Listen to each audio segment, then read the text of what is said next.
Un encuentro con su palabra, porque secase la hierba, marchitase la flor, mas la palabra de Dios permanece para siempre. Con ustedes, el doctor José Ricardo Arias Quintero.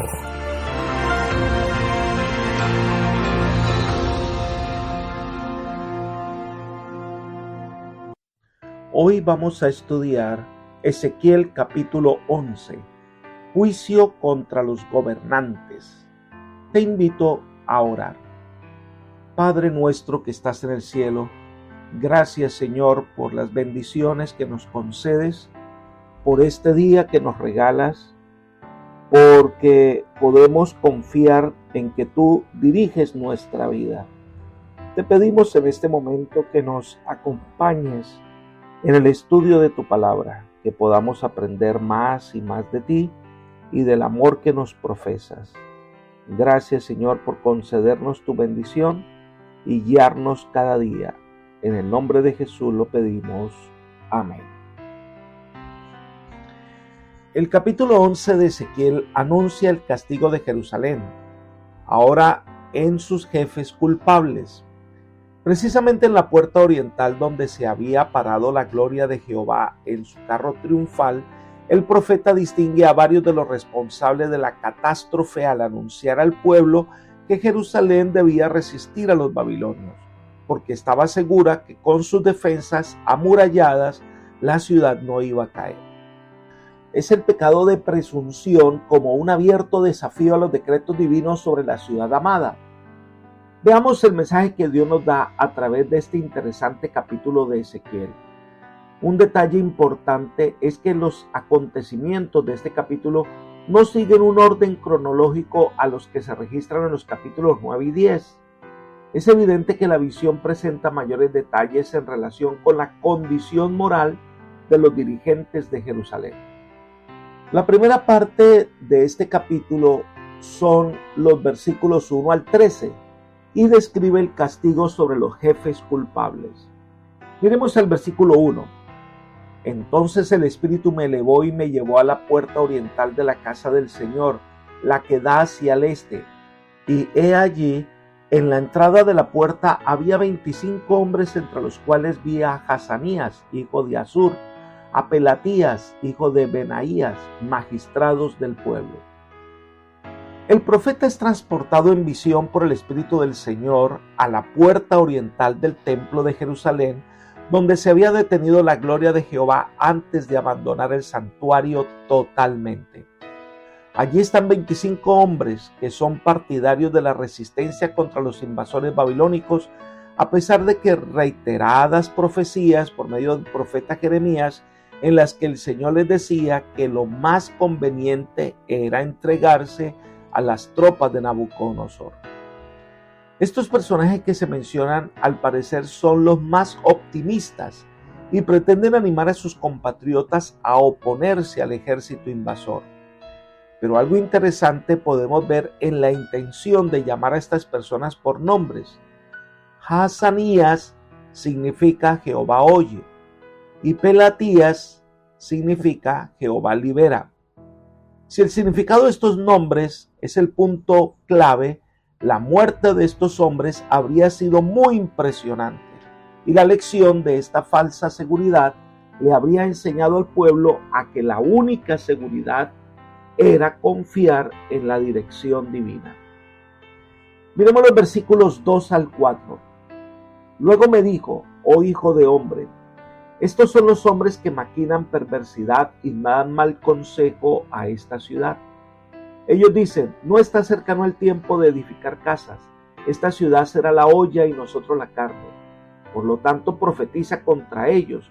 Profetiza, oh hijo de hombre. Los comentadores coinciden que estas palabras que pronuncian estos hombres son, número 1, una burla a la profecía hecha por Jeremías. Ellos ignoran el mensaje de parte de Dios en cuanto a la inminente destrucción de la ciudad. Seguían haciendo planes para construir en la ciudad condenada. Número 2. La metáfora de la olla al parecer fue tomada de Jeremías. Recordemos lo que dice Jeremías 1:13. Vino a mí palabra del Señor por segunda vez diciendo: ¿qué ves? Respondí: veo una olla hirviente que se vuelca desde el norte. Jeremías había aconsejado a los judíos que estaban en la ciudad que salieran y se rindieran a los caldeos. Eso evitaría muchas muertes. Pero los dirigentes de Israel rechazaron el consejo dado por el profeta y manifestaron preferir permanecer en la olla, donde es el lugar donde se protege a la carne del fuego. Ellos se sentían seguros en sus murallas. Veamos entonces la respuesta del Señor, que en este capítulo 11 de Ezequiel, versículos 5 al 7 da. Entonces descendió sobre mí el Espíritu del Señor y me dijo: diles que así ha dicho el Señor, así ha hablado, oh casa de Israel, y yo he sabido los pensamientos que suben de sus espíritus. Ustedes han multiplicado sus muertos en esta ciudad, han llenado de muertos sus calles. Por tanto, así dice el Señor Dios: sus muertos que han dejado en medio de ella, ellos serán la carne y ella la olla, pero a ustedes yo los sacaré de en medio de ella. Aquí vamos a considerar varios elementos en nuestro estudio. Número 1, el Señor dice: yo he sabido, yo los entiendo. Por su omnisciencia, Dios entiende los verdaderos designios, deseos y motivos que mueven las acciones externas. Sabe lo que ellos planean en los secretos y en sus motivos. En segundo lugar, el Señor les dice: han multiplicado sus muertos, porque ellos, al no seguir la orden divina, están guiando a su pueblo a la destrucción. Por su apostasía moral y religiosa, los dirigentes de Jerusalén eran culpables de esa matanza. En tercer lugar, el Señor toma la metáfora que usa de la carne y de la olla. El pueblo con esto se jactaba de la protección que le brindaba la ciudad y no tenía ninguna intención de hacer caso a las instrucciones de Jeremías de que debían abandonar la ciudad y entregarse a los caldeos. Pero la solemne advertencia de Ezequiel era que solo los muertos podrían permanecer dentro de la ciudad. Los vivos sufrirían el castigo fuera de los muros, y esto tuvo su cumplimiento literal en Ribla, donde por orden de Nabucodonosor, algunos de estos dirigentes fueron ejecutados. Sigamos estudiando esta visión en los versículos 8 al 12. Temen la espada, y espada traeré sobre ustedes, dice el Señor Dios. Los sacaré del medio de ella, los entregaré en mano de extraños, y entre ustedes ejecutaré actos justicieros. A espada caerán.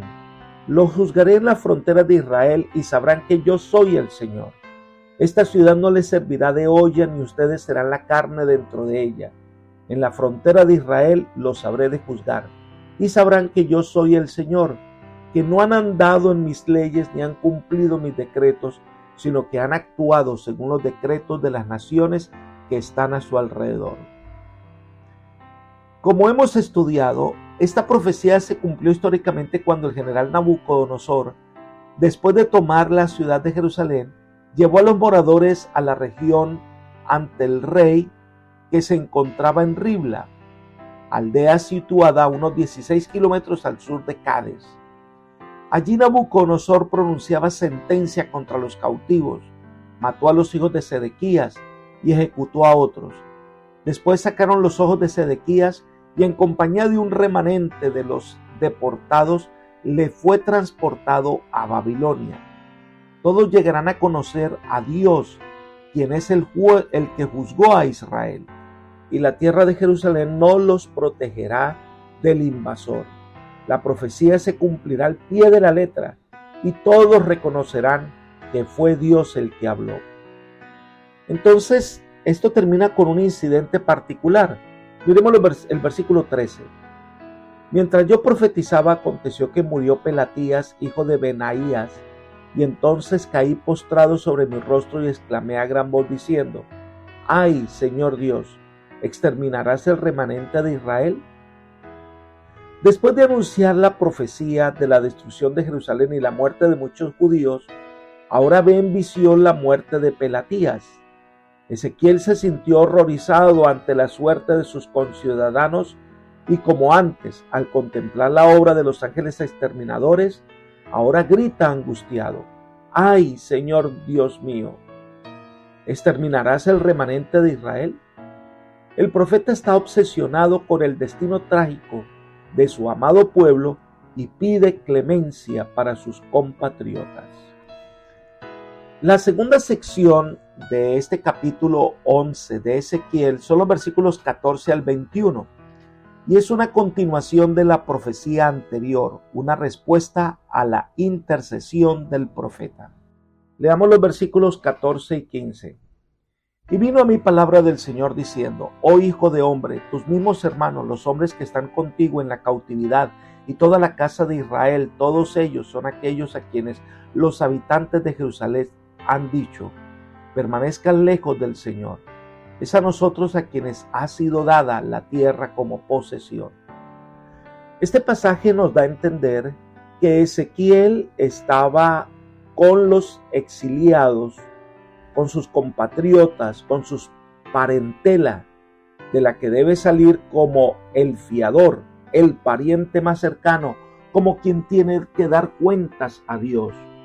Esos se sentirán alejados de su tierra como desheredados, y por ello se consideraban en plano de inferioridad con respecto a los que habían quedado en Palestina. Se sentían en orfandad de parte de Dios porque consideraban que los que quedaban en Palestina eran los que gozaban del cuidado de Dios. Versículos 16 al 18. Por tanto diles: así ha dicho el Señor Dios: aunque los he arrojado lejos entre las naciones, y aunque los he dispersado por los países, por un breve tiempo ha sido para ellos un santuario en los países donde han llegado. Por tanto di que así ha dicho el Señor Dios: yo los reuniré de entre todos los pueblos, y los recogeré de los países en los cuales han sido dispersadas. Estas son en parte buenas nuevas que Ezequiel comparte con sus conciudadanos en el exilio. No serán exterminados completamente. Un remanente volverá a la tierra y volverán a reconstruir la ciudad. Sí, es verdad que han sido desterrados por su pecado y maldad, pero Dios ha sido como un santuario. Dios tenía consideración de su remanente. Dios quería que el cautiverio fuera una disciplina saludable que indujera a su pueblo para que sirviera de nuevo a Dios, y de esta manera se cumpliera el propósito de Dios para su pueblo. Dios los reunirá de nuevo y poseerán la tierra. Veamos los versículos 19 y 20. Les daré otro corazón y pondré un espíritu nuevo dentro de ellos. De la carne de ellos quitaré el corazón de piedra y les daré un corazón de carne para que anden según mis estatutos y guarden mis decretos y los ponga por obra. Ellos serán mi pueblo y yo seré su Dios. La segunda promesa que hace el Señor es que les dará un corazón nuevo y un espíritu nuevo. El nuevo Israel de Dios se caracterizaría por unidad de propósito y de acción. Desgraciadamente, el fracaso de Israel impidió que esta promesa se cumpliera. Recuerden que Jesús oró para que esta promesa se cumpliera en la iglesia cristiana, que todos tuvieran un mismo sentir y un mismo propósito, pero lamentablemente la unidad no perduró. Y será una meta que la iglesia hoy debe alcanzar con la ayuda del Espíritu Santo. Cuando dice que cambiará nuestro corazón de piedra, representa la vivencia del nuevo nacimiento. Y ese mismo propósito de Dios lo tiene para nosotros. Lo mismo que Dios quería hacer en el pasado con su pueblo, es lo mismo que el Señor quiere hacer por nosotros hoy. Elena de Guay explica: te daré un corazón nuevo, quiere decir, te daré una mente nueva. Al cambio de corazón lo acompaña siempre una clara convicción del deber cristiano y la comprensión de la verdad. El que con oración da atención estricta a las Escrituras tendrá conceptos claros y juicios sanos, como si al volverse hacia Dios hubiera alcanzado un plano superior de inteligencia. Libro Mente, Carácter y Personalidad, tomo 2, página 93. Ahora, solo los que tengan un corazón renovado por la gracia de Dios podrán guardar la ley de Dios. Lo primero es que el Espíritu de Dios capacitará al hombre para obedecer fielmente. Cuando perdemos esta visión, nos podemos convertir en legalistas y hacemos de la obediencia el objetivo mismo de la religión. Nos volvemos como los fariseos, que no sintieron la necesidad de salvación porque creían que con obedecer era suficiente. Pero sin el Espíritu del Señor no hay verdadera obediencia. Y una promesa más que se le ofrece al pueblo es que Dios va a estar con ellos. Después del exilio babilónico, Dios va a restaurar su relación de amor con su pueblo. Además que el santuario será otra vez edificado.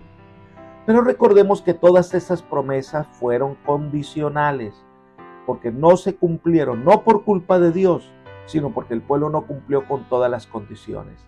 Pero esas promesas son para nosotros hoy, y se terminará de cumplir cuando Cristo establezca su reino en esta tierra después del milenio. El trono de Dios se trasladará a esta tierra, según lo estudiaremos en el Apocalipsis. Y termina esta sección con el versículo 21, una advertencia de parte de Dios. Leamos: pero haré que la conducta de aquellos cuyo corazón anda tras sus cosas detestables y sus abominaciones recaiga sobre sus cabezas, dice el Señor Dios. Porque el ser humano tiene libre albedrío y es responsable de sus propias decisiones, algunos escogerán abominaciones. Dios desea que todos sean salvos, pero no forzará la voluntad de nadie. En consecuencia, los que se pierdan perecerán como resultado de su propia decisión y no porque haya fallado la gracia de Dios. Y llegamos a la última sección del capítulo 11 de Ezequiel, que son los versículos 22 al 25. La gloria del Señor deja a Jerusalén. Leamos: entonces los querubines alzaron sus alas con las ruedas que estaban junto a ellos, y la gloria de Dios Rey de Israel estaba por encima sobre ellos. Luego la gloria del Señor ascendió de en medio de la ciudad y se detuvo sobre el monte que está al oriente de la ciudad.